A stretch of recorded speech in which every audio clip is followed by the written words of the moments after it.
Muy buenos días. Como siempre, gracias por el favor de seguirnos cada mañana. A través de Teleimpacto Canal 22 y 52 llegamos hasta sus hogares. Buenos días, Alexander, ¿cómo estás? Buen día, compañera, ¿cómo están las cosas? Viéndote como con alegría después de esta noche buena. La Navidad es para pasarla en familia, con sus padres, los que tenemos padres, con sus hermanos, con sus hijos. Y es lo que hacen la mayoría, incluso aquellos que viven lejos unos de otros. Por ejemplo, en Estados Unidos hoy no se elabora, con el propósito de que las personas, aquellos que viven, que eso es muy común en Estados Unidos, que una gente viva en un estado distinto al otro, Sí. y la gente tiende a tomar carretera solamente que para reunirse. Ese día de la Nochebuena, en esta ocasión cayó domingo, pues se desplacen hasta llegar a esos hogares y entonces cenar en familia, agradecer a Dios, bendecir los alimentos, bendecir la familia, ¿no? Pedirle a Dios que los mantenga unidos. Y es lo que hacemos la gran mayoría, reitero, y en mi caso no fue la excepción.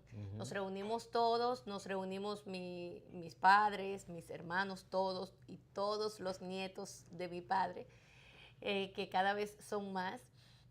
Y entonces se la pasa una bien, tanto disfrutando de una rica cena, un rico almuerzo. Los que llegamos antes del día de la Nochebuena, el día 24, días anteriores, que hacer una parrillada, que hacer cualquier cosa, pero en familia. Claro, en diciembre se come, pero barbaridad.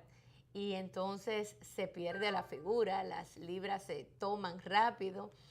El lechoncito asado, que es tan tradicional, todo el mundo tiende a hacerlo, es parte, ese olor tan peculiar que se respira en la casa, producto justamente de la cocción de todos esos alimentos tan típicos de nosotros los dominicanos. La tradición en ese sentido se mantiene en nuestra República Dominicana y qué bueno que sea así porque es parte de lo que somos como nación, como ente social, es lo que nos caracteriza, es parte de nuestra cultura, del día a día, en lo que creemos, con lo que soñamos.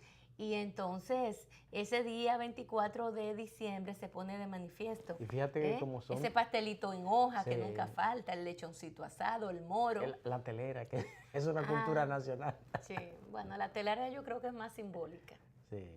que otra cosa. Sí, porque... Es bueno la telera con el chocolate. Mira, y como son fines de semana, las parejas se ponen de acuerdo. Entonces pasan la Nochebuena donde el papá de uno y donde la familia, y después el Año Nuevo donde la familia del otro. Y así se arreglan. Y lo importante es que la gente tiene la Navidad como un momento para la familia. Sí. Y eso es muy importante, Claro. Porque a veces hasta se superan discordia interna en la familia y esas cosas. En las que las hay. Con esos encuentros. Claro, Sí, sí, en las que las hay, porque sí. Hay muchas familias, la gran mayoría, que no hay esas discordias, esos conflictos. Hay familias que tienen serio. No, pero yo digo, la gran mayoría, los hermanos, si discuten en un momento, a los 15 minutos ya están bien. Sí. O sea, eso es algo tan normal que se discute y a los 5 minutos ya están bien. Eso viene desde el nacimiento. Sí, entonces yo soy una que yo con mis hermanos no he tenido mayores conflictos, gracias a Dios, nunca, ni ellos conmigo, ni ninguno con ninguno. O sea que la mayoría de los hermanos no tienden a tener esos problemas, quizás ya unos familiares de terceros, pero en sentido general, yo creo que el tronco de la familia es lo fundamental y es quien dirige la familia, es quien la mantiene siempre unida, cohesionada, y por eso es tan importante de que esa figura, el líder de cada familia, pues haga su trabajo, haga lo que tiene que hacer. El 24 en mi familia es hiper, súper sagrado. Después de ese día usted se puede ir a donde quiera, puede viajar, puede todo, pero después del 24. Esas tradiciones son del invaluables. 24. Ya el 31, el que quiere hacer otra cosa, bueno, pues se tolera más, se entiende más y todo aquello. Pero el 24 es mucho más sagrado. O sea, uno de mis hermanos estaba de viaje y llegó 23 en la noche. Otro se iba de viaje, se va 28. O sea, eso depende, ¿verdad? De lo que tú sepas que tienes como compromiso dentro de tu familia y que cada quien lo sienta el compromiso, se sienta en ese deber, además de que se la pasa una muy bien entre los hermanos, entre los sobrinitos. Imagínate, allá yo que me fui a la montaña, ayer eso fue una locura, levantarse, porque todos los niños buscando en el árbol todos estos regalos, abriendo los regalos, y mira que te dejaron a ti, mira que me dejaron a mí. Y entonces ya los regalos de hoy día son completamente diferentes. Ahora lo que se dejan son mini iPad, ahora lo que se dejan son cosas de esa naturaleza. Hubo una niña que justamente ayer estábamos bromeando con eso porque pidió un dron. Le pidió a su madre, le dijo a su madre que ella le iba a pedir a Santa que ella quería un dron. Era una niña de 8 años. Por supuesto que me cuenta mi hermano, que es ella amiga de mi hermano, que ella le dijo, bueno, mi hija, ya tú estás bastante grandecita, ven, siéntateme aquí, porque ayer estábamos un poco bromeando con el tema de que los más grandecitos de mis sobrinos ya saben que Santa, me dice mi sobrinita, tía, Santa es solo un adorno. Es solamente un adorno. Santa no existe en la realidad. Y yo entonces como que me turbé, ¿no? Porque los más pequeños todavía creen en Santa. Entonces, bueno, mi amor, Santa existe si tú crees en él. O sea, si tú crees, porque también es bueno mantener, al menos yo lo considero así, mantenerle esa ilusión a los niños y que se levanten esos niños con ese deseo de ir al árbol a ver qué le trajo Santa, de acostarse el día anterior hasta un poco más temprano, con el propósito de que amanezca rápido, ¿verdad? Así es como le decimos, y entonces ellos levantarse con todo el ánimo a jugar. En fin, son de las cosas que vivimos las familias y que no dejan de tener su toque mágico, la ilusión creada también a los niños para que ellos vivan con tanto entusiasmo, porque los niños son tan inocentes y se la disfrutan tanto que a la vez los más grandes también nos la gozamos, nos la disfrutamos. Y ojalá y los niños puedan permanecer con esa ilusión y esa creencia lo más tarde posible, porque yo recuerdo de niña lo mucho que yo disfruté cuando yo era niña. El yo saber que había que cortar hierbas frescas, ponerle en una canastita, el guardarle las frutitas, los dulcitos a todos los reyes, en el caso mío los reyes, porque yo era del hierba para Cibao. los camellos. Sí, y yo decía, pero ¿cómo es que entran? Yo le preguntaba a mi papá, ¿cómo entran los camellos si son tan grandes a la casa? Entonces, no, es que ellos se convierten en hormiguitas. Y entonces entran y luego se ponen gigantes. Y luego salen y ya se vuelven a poner. Y todas esas cosas, uno las cree, porque los niños creen exactamente todo lo que los padres le dicen. Lo creemos cuando somos niños. Sí. Los seres humanos somos así. Así que vayan las felicitaciones a todos los amigos que nos siguen siempre a través de este espacio, esperando, por supuesto, que le hayan pasado bien. Asimismo, como tú señalas, Alexander, en familia, en comunidad. Hay algunas personas que se la pasan también orando. Hay una serie de cosas que tienen que hacer los cristianos, una serie de normas que tienen dentro de la iglesia, que también es bonito esperar hasta las 12 de la noche, una comunidad completa de la Iglesia Católica y en otros casos de otras iglesias, bueno, viviendo esa tradición dentro de la iglesia. Hay mucha gente viajando, Sí. pero mucha gente. Sí. Como caía lunes, el 24, el 25, y era un feriado largo, mucha gente estuvo de viaje. Fuera del país.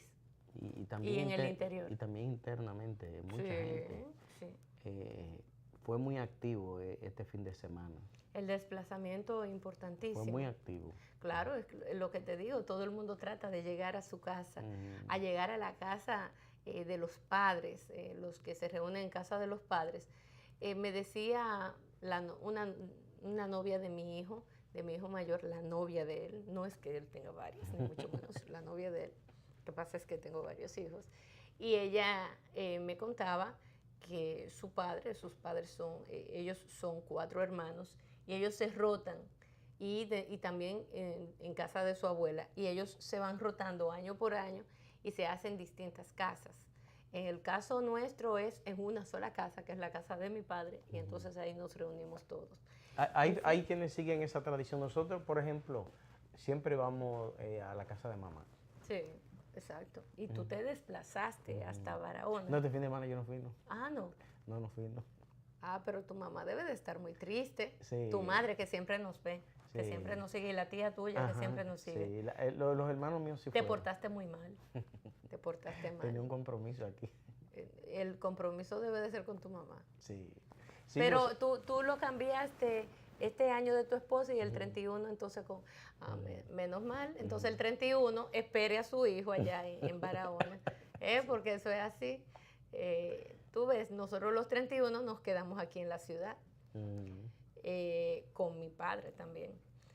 Y papi viene, entonces papi también se retorna. A mi papá que le gusta estar allá arriba, pero él se retorna a mediados de semana y entonces ya a compartir con la familia. Pero qué bueno que así sea. Ojalá y todo el mundo lo haya pasado bien. A pesar de eso, el COE dice que a las 11 de la mañana hoy va a rendir informe de lo que fueron las personas accidentadas, la cantidad de muertos. Hay estimados, pero solamente eso es un estimado de unos 14, 15 personas que fallecieron este fin de semana producto de una serie de... La nota discordante fue el Clerén. Bueno, el Clerén, eso fue terrible. De todos modos, vamos a esperar que el COE dé ya el informe final de la cantidad de personas heridas, gentes que fueron atendidas, que fueron cientos de personas en los hospitales. Y por otro lado, las personas que fallecieron, que se tiene un estimado de que son 15. Mira, Alicia. Pero con eso del Clerén, Alexander, son muchos más. Sí. Porque también fue en el periodo justamente de Navidad. Sí, te iba a decir que parece ser que entre los que producen Clerén, parece que hubo alguien que lo dejó muy crudo o usó un químico muy fuerte, no sé. Bueno. Pero la verdad es que ya van varios muertos. Que tenía metanol, ¿no? Ajá, y hay otra parte que fue hospitalizada. Hay otra parte que fue hospitalizada, aunque no llegaron a fallecer, pero hubo otra parte que fue hospitalizada. Y Salud Pública está dando una alerta a los ciudadanos de que no beban esas bebidas así. Que no la tomen porque está provocando... Que no tiene control.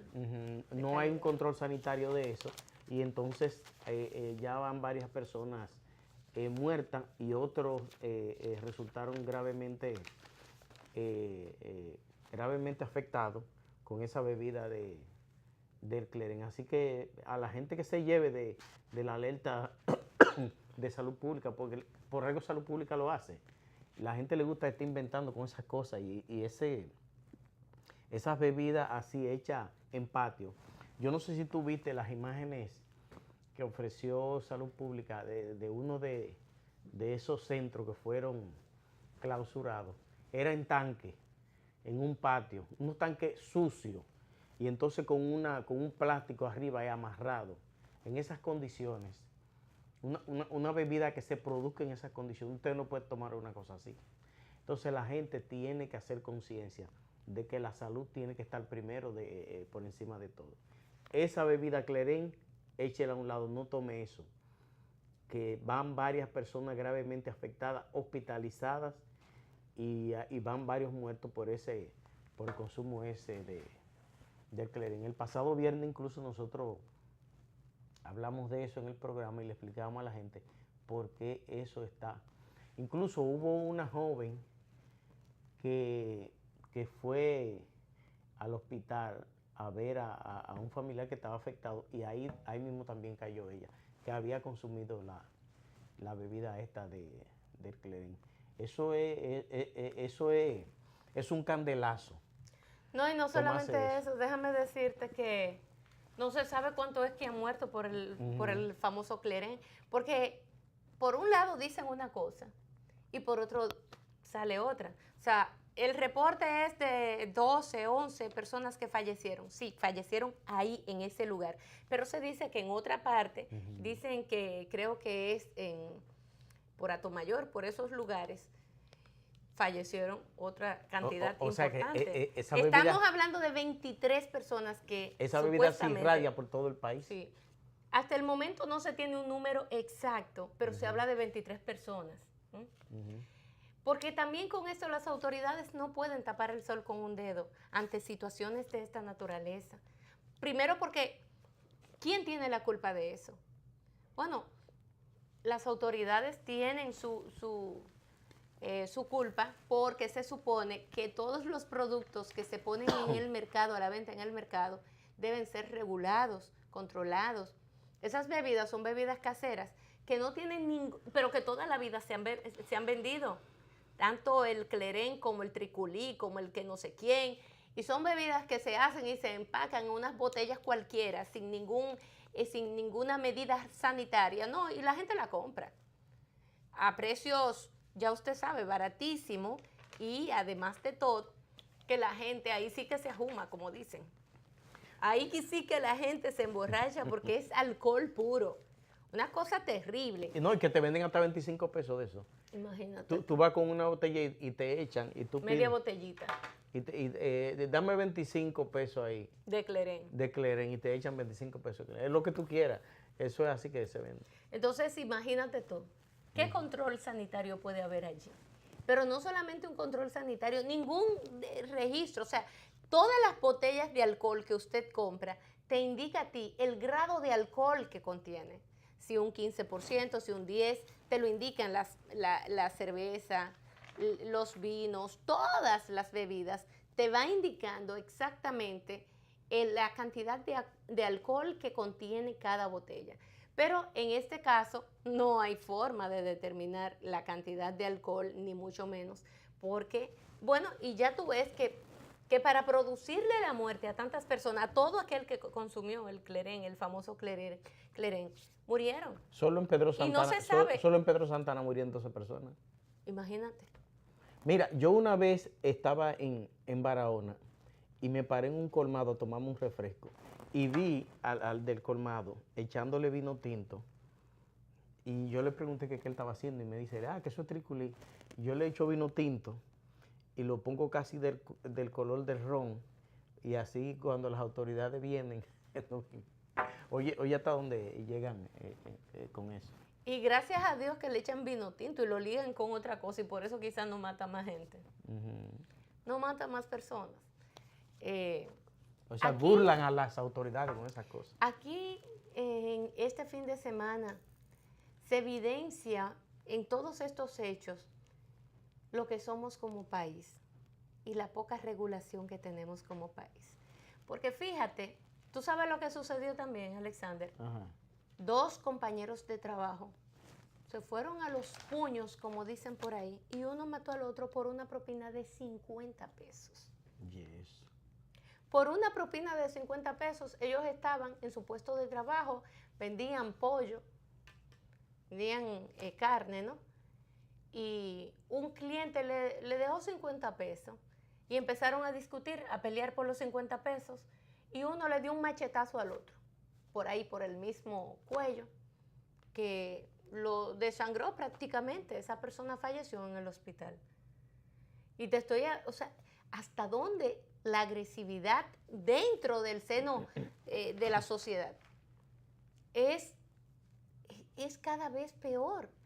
No hay ningún tipo de medida tampoco, que nosotros la hemos exigido tanto aquí. El marido que fue y le pegó no sé cuántas puñaladas por el pecho a su expareja, que ella estaba amamantando en ese momento. Amamantando al niño.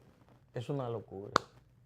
Y esas son de las cosas que quedan registradas en este fin de semana, hechos muy lamentables que sucedieron en el fin de semana y que hoy nosotros aquí lo tenemos que comentar. lamentándonos de situaciones como estas, que se dan tan a menudo, sean días festivos o no, se dan tan a menudo, que la verdad que al final tú te tienes que preguntar, pero ¿para dónde vamos? ¿A dónde vamos a llegar con una sociedad sometida al descontrol absoluto en todo el sentido de la palabra? La muchacha venezolana que fue violada por 8 hombres. 8 hombres. Yo no sé si ella debe de estar incluyendo todavía, a un menor. El menor ya lo apresaron, 16 añitos. Está preso ahí Una cosa en la terrible. cárcel de menores de Santiago. Y entonces tú te pones a ver todos estos casos. ¿Qué pasa con nuestra sociedad? ¿Y qué estamos nosotros haciendo para cambiar? Ahora, yo no sé si tú recuerdas, Lindsay, que cuando el doctor Almeida estuvo en Interior y Policía, él justificaba su planteamiento de desarmar a la población, diciendo de que la mayoría de las muertes violentas se estaban produciendo por problemas internos, problemas domésticos. No solamente eso, y porque la mayoría de los hechos eran con armas de fuego. Por eso mismo. Era con armas de fuego, no armas blancas. Entonces, como era con armas de fuego, había que tener un mayor control de las armas de fuego. Y todavía yo sigo pensando... Fue rechazada. Yo particularmente pienso que las sociedades que están desarmadas son sociedades menos violentas. ¿Por qué? Porque esto va acompañado, cuando se emprende una política de esa naturaleza, Alexander, tiene o tiende a tener una serie de programas, múltiples programas, que van a encaminar, que van a acompañar a esa determinación.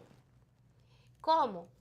Bueno, cuando usted le anuncia a un país y le explica a ese país la razón por la cual la población tiene que estar desarmada, sin armas de fuego. Hay algunos que alegan, ajá, y yo que soy, y yo entonces cuando salgo a la calle, que qué sé yo, ¿cómo me voy a defender? Esa es la idea. ¿Tú sabes la cantidad de personas que han matado solamente para que quitarle su arma?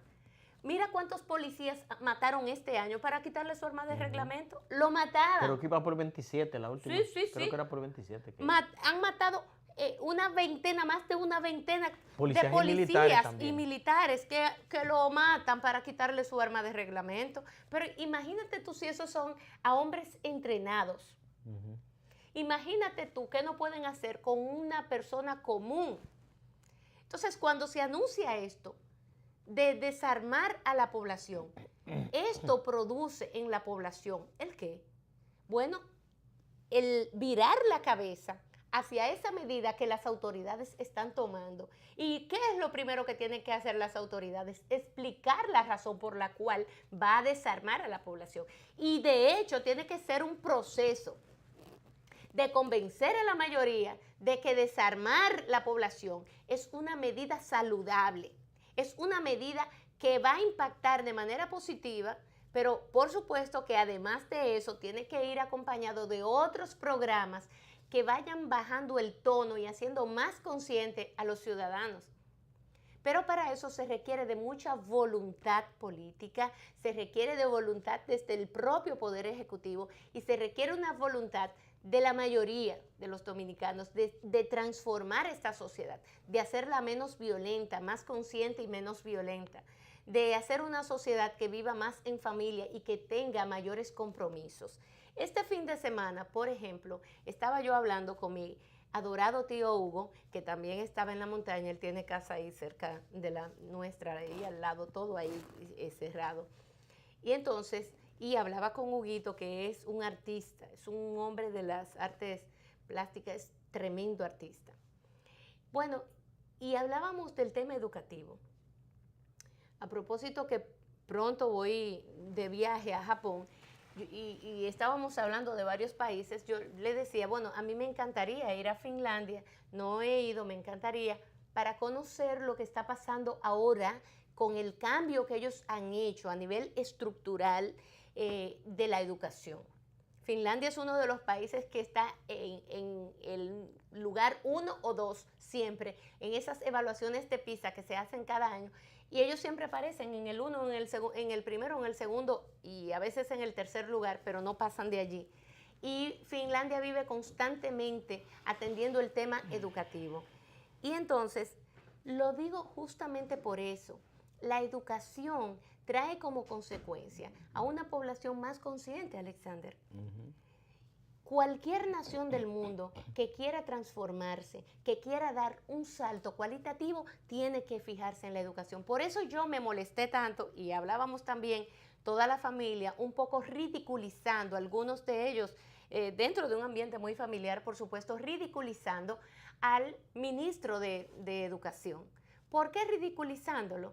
Bueno, porque cuando él, la medida que toma es de cambiar los uniformes, cambiar uniformes, y esas son las medidas que son importantes para él, y lo defiende de una manera bárbara, que por supuesto eso tiende a producir hasta sonrojo en las personas, vergüenza ajena, como le dicen, como se le llama. Son de las cosas, Alexander, que suceden que están sucediendo en países como estos, y que poca gente también le presta atención a ese tipo de medidas. Y es muy lamentable, porque el tema educativo es uno de los pilares importantes que se deben de utilizar como herramienta si se quiere una sociedad menos violenta y una sociedad más cohesionada. Y yo decía que quería ir a conocer ese sistema que también se está implementando en Japón. ¿Con qué propósito? Con el propósito de conocer por qué los ciudadanos son tan comprometidos. Y sabe una de las cosas fundamentales, mira, en Japón, a los niños hasta los 8 años de edad que van a las escuelas, solamente se le enseñan 3 o 4 materias. Tres fundamentales. ¿Y cuál es la primera? Moral y cívica. Moral y cívica se centran allí, en los niños que van desde los primeros añitos, desde el kindergarten, hasta el nivel de tercero de la primaria, cuarto de la primaria aproximadamente. Solamente a estudiar eso, a aprender sobre moral y cívica. En esos primeros añitos de la vida del ser humano, la conducta, cómo conducirse en la vida, la forma conductual de los individuos, que es básica y fundamental. Aquí en las escuelas se ha eliminado el tema de la moral y cívica, pero además la hacen sumamente aburrida y la ponen como una materia más y la dan ya cuando los muchachos están en octavo, por ahí. Privado, pero en el sector público. No, y la dan ya cuando los muchachos están grandes. Y debe ser en los primeros años de la vida de los seres humanos, claro, donde se le enseñe los valores fundamentales. Claro, mira, todo lo que tiene que ver con los valores patrios. Por eso es tan importante los valores patrios. Mira lo que estamos pasando aquí en República Dominicana con el tema de la migración. Ya eso no importa. Eso. Que el doctor Vincho Castillo habla de una ocupación en República Dominicana de parte del vecino país, que están ocupando a la República Dominicana de manera terrible. Y nosotros, bien, gracias. La mayoría, bueno, lo ve, ¿y qué? Yo, por ejemplo, en Constanza, eso es increíble, yo iba subiendo con mis hijos y los niños me decían, mami, pero es increíble la cantidad de haitianos que hay en las... Tú nada más veías por todas las orillas de la calle, esa calle, uno atrás del otro. Uno atrás del otro, muchísimos como haitianos, cadena, que tú te asustas. Y ya no hay un solo dominicano, todos haitianos. Y claro que nos tenemos que asustar, porque son personas que la vemos como extrañas, porque de hecho lo son. Son extraños que están ocupándonos cada vez más, invadiéndonos de una manera descontrolada. Eso no debe de ser. Mira, entonces, nada, ahí estamos con estos temas, Alexander. Mira, Lindsay, la semana pasada nosotros estuvimos conversando sobre el caso de Perú, de Pablo Kuczynski. Pedro Pablo que se le salió Kuczynski de abajo a la goma de un camión. Y yo decía, pero qué cosa más extraña, porque 10 de los diputados 11, sí, que se abstuvieron de votar, y entonces no se aprobó la destitución a Kuczynski.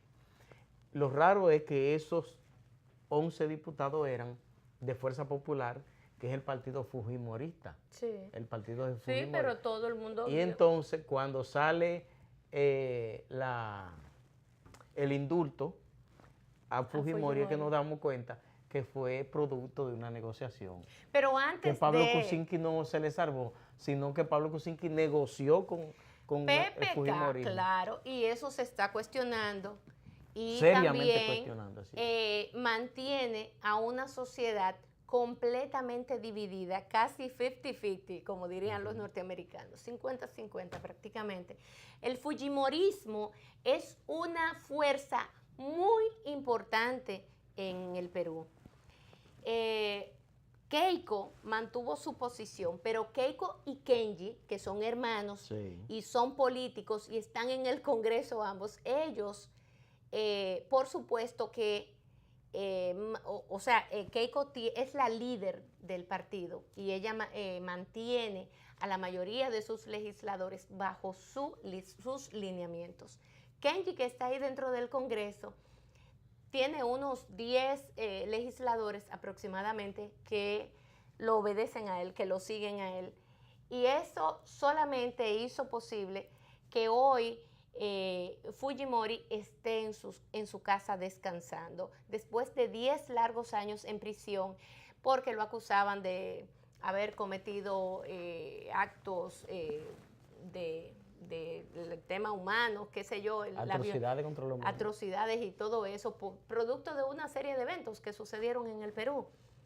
Y entonces, pero ese análisis, ese planteamiento se hizo antes de que ocurriera, ya se tenía la aprehensión de que esto fuera a suceder, de que PPK, como se le dice a Pedro Pablo Kuczynski, pudiera permanecer en el poder, porque en esa negociación, y que inmediatamente él cumplió, ¿Por qué?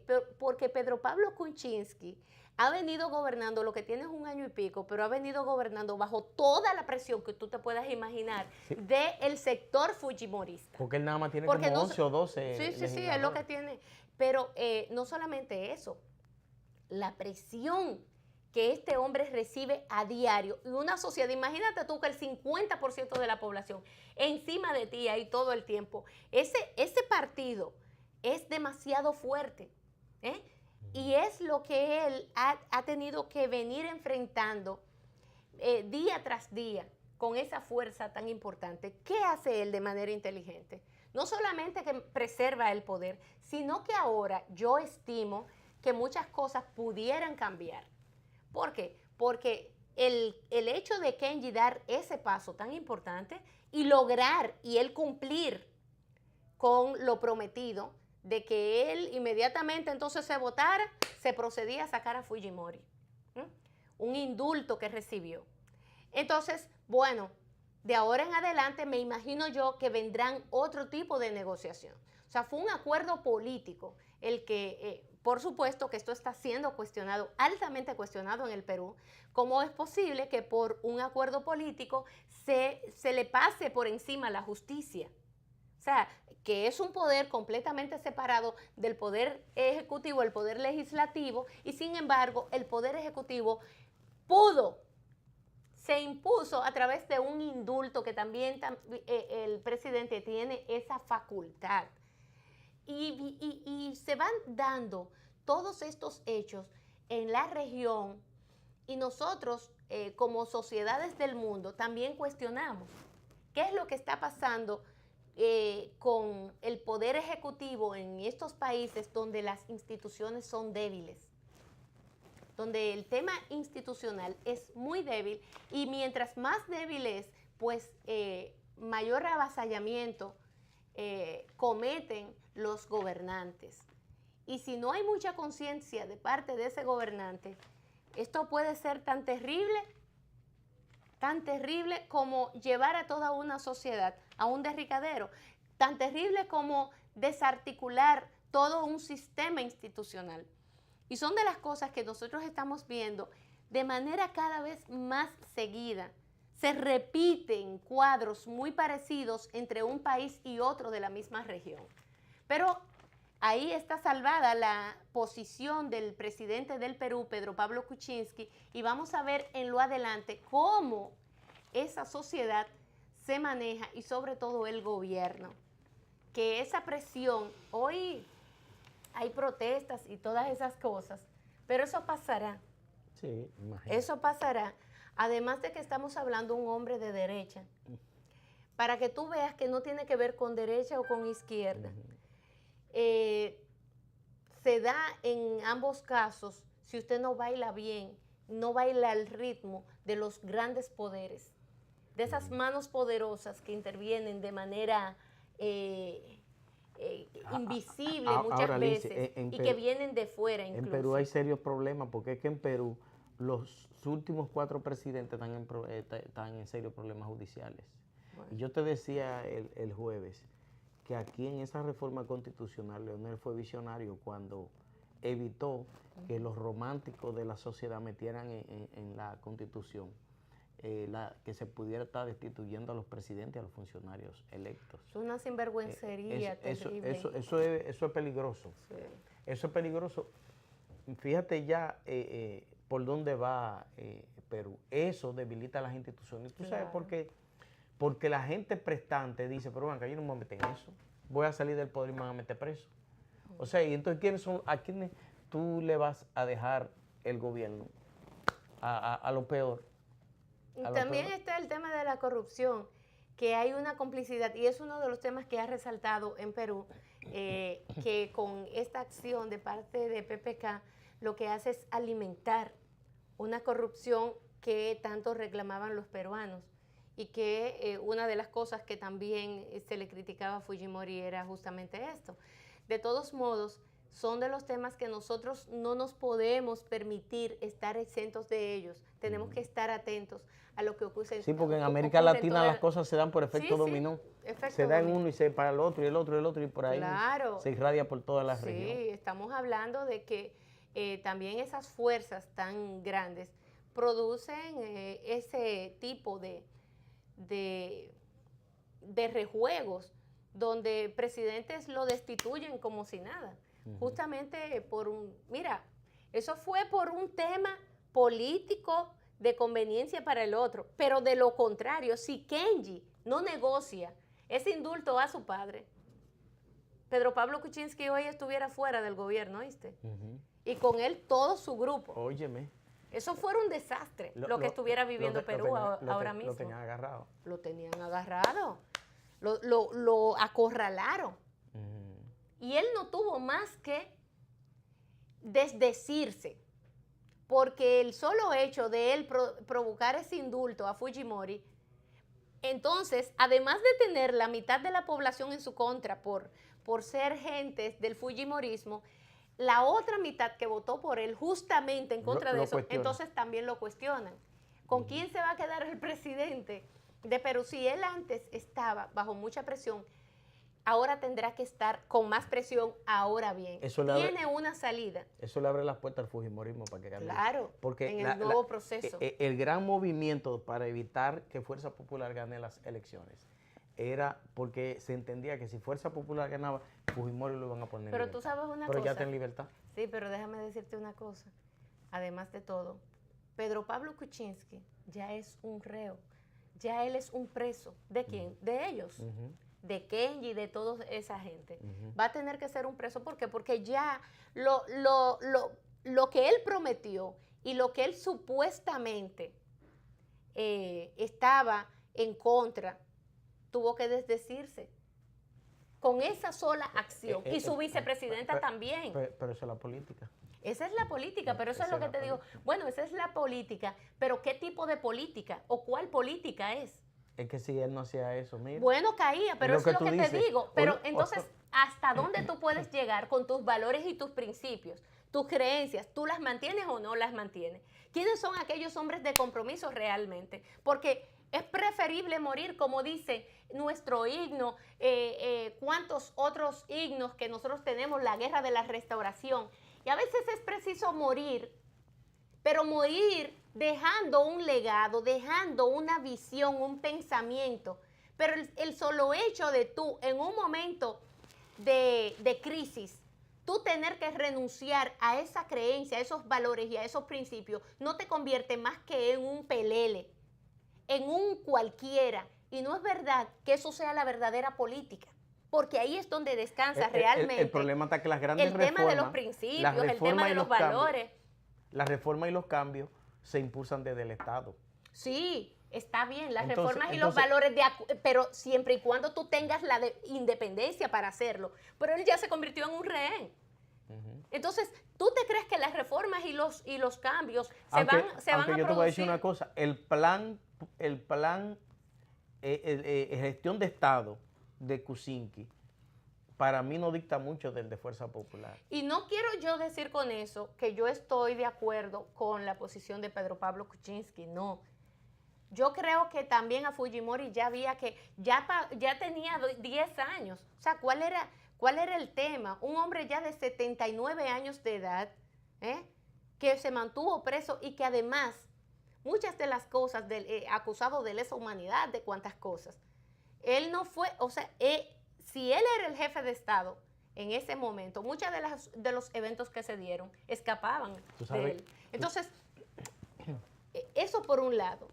Ahora bien, de lo que yo hablo es de que si PPK fue y ganó las elecciones porque la mayoría de los peruanos entendían que Fujimori tenía que permanecer preso y él entendía que eso era así, y él habló de un discurso que convenció a una cantidad importante de la población, a la mayoría en este caso. Y sin embargo, él, todo eso que profesaba, todo eso que él tanto criticaba, él, por mantenerse en el poder, tuvo que cambiar completamente su posición. Entonces, tuvo que negociar. tuvo que negociar. Tú sabes que en el 99, Fujimori le dice al expresidente Leonel Fernández: presidente, usted falló, usted tenía que reformar la Constitución y repostularse. Usted no ve lo que hice yo. Yo reformé la Constitución y ya soy presidente de nuevo.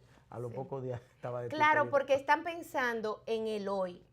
Pero a los pocos días estaba destituido. Él estaba destituido. Él le dijo eso al presidente Leonel Fernández. Y probablemente si hubiese quedado también. Pero ellos están pensando, ese tipo de gente que aconseja a un Leonel Fernández que en 2 oportunidades que tuvo ahí en sus manos con una gran mayoría y siendo un presidente altamente popular, dijo: no, yo respeto mi Constitución y yo no voy a cambiar la Constitución para beneficiarme yo de manera particular. Ahora bien, ¿de qué habla eso?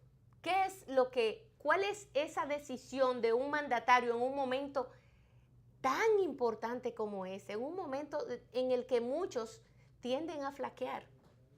¿Por qué? Porque el poder mismo los obnubila, porque el poder mismo y el querer mantenerse y ese gusanillo que lo tenemos todos los humanos, de esa ambición a veces desmedida, lleva a los mandatarios por esos derricaderos. Incluso muchos de los que están a su alrededor, todos sus séquitos que están ahí, convencen a esos mandatarios y alimentan ese ego y lo inflan y lo llevan hasta allá, hasta la estratosfera. Y es lo que los mandatarios siempre deben de tener, esa lucidez como para mantenerse con los pies puestos sobre la tierra, porque un verdadero líder eso es lo que tiene que hacer. Los políticos a mayor cargo, mayor nivel, mayor tipo de importancia, tienen mayor compromiso. Entonces, esos son los que no pueden dejarse corroer por esas ambiciones que a veces están allí, que se la ponen en bandeja de plata, con todo ese oro brillando y todos esos diamantes, y que en esos momentos determinados tienen que rechazar. Es su compromiso y su deber hacerlo, para mandar ejemplos, porque no hacerlo, dejarse llevar por allí, es lo que debilita las instituciones y es lo que mantiene a los países viviendo en un estado como el que vivimos aquí en la República Dominicana, donde todavía somos sociedades del tercer mundo. Que en un momento determinado se hablaba de las sociedades emergentes y ya la mayoría no emergen nada. ¿A dónde emergen? Se mantienen ahí, frisadas, y no logran emerger. En vía de desarrollo. Sí, dije en vía de desarrollo. Es verdad que somos en vía de desarrollo. Cuando permanecemos así y nuestras instituciones, en vez de fortalecerse, lo que han ido es debilitándose, que han sufrido un retroceso y que ya muchos analistas lo han planteado así. Entonces, eso es lo que sucede en paisitos tan chiquitos como eso, y no hablo de tamaño, en proporción de medidas, sino de nosotros como entes sociales, los que componemos estas sociedades. Entonces, son de las cosas Mira, que con Lindsay, mucha frecuencia ocurren. te envié el viernes el mensaje ¿De que el qué? cardenal Ay, emitió sí, por te lo Amado. agradezco muchísimo. Me encantó ver mi adorado cardenal mandando unas felicitaciones de Navidad en su chacabana de un baby blue, un azulito así tenue, de lo más bien que luce el cardenal Nicolás de Jesús López Rodríguez, a quien nosotros enviamos nuestro afecto, nuestro cariño, y qué bueno verle. Él representa esa iglesia, representa ese simbolismo El dentro de la iglesia. catolicismo como natural. Sí, sí, sí, él lo representa completamente. Y ese mensaje de felicitaciones que anda circulando en las redes Porque la iglesia como que ha caído es bonito. como en un anonimato así. Sí, desde Después que de él sale. después de la porque salida de él, como que ha caído en un ¿Tú anonimato. sabes por qué, Y entonces Alexander? como que se necesita. Ah. De hecho, él lo dice, él dice, el padre Manuel entiende que yo debía de hacer esto. Sí. O sea que... No, si no, él no lo hubiese hecho, pero tú sabes una cosa, que por eso es, mira que hasta en la iglesia, señores, los liderazgos no nacen de la noche a la mañana, ni se dan con tanta frecuencia como nosotros podemos y además entender. ese carisma que tiene. El cardenal Nicolás de Jesús López Rodríguez no ha podido ser sustituido aquí en República Dominicana. Y si tú te pones a mirar por ahí, no hay nadie a la vista. No hay nadie a la vista. Porque el que está, que yo ni me sé el nombre, tú te lo sabes el nombre. Osoria. Yo la verdad es que poco ha hecho. ¿Por qué? Porque es que simple y llanamente los liderazgos, cuando se identifica un líder, miren señores, que aparezca otro, no es tan fácil. Lo que pasa es que esos liderazgos fuertes, así como el del cardenal, dejan un vacío. Por eso. Para tú, por ejemplo, mira, cuando Balaguer desaparece de la escena, que Leonel asume el poder. Tuvimos esa suerte. Ajá, pero Leonel tenía su carisma y Leonel trató de mantener y crea ese aura de Estado también. Pero cuando esos liderazgos fuertes así desaparecen, crean un vacío y eso, eso es natural. Claro que sí. Aquí lo llenó una sola figura y desaparecieron prácticamente a la par los grandes liderazgos de este país, que eran Peña Gómez, Juan Bosch y Balaguer. Y se fueron uno detrás del otro. Y fíjate tú que se fueron, el de menos edad se fue primero, que fue Peña Gómez.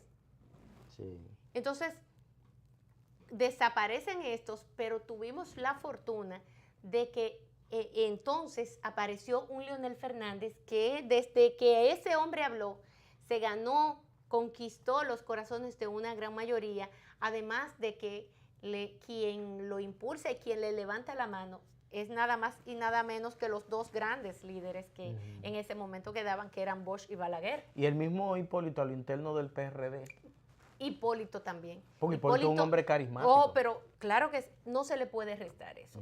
Ahora, que ha perdido brillo, ha perdido lucidez, claro que sí, que lo ha hecho. Y mucha gente se ha sentido decepcionada también de ese liderazgo que él tiene.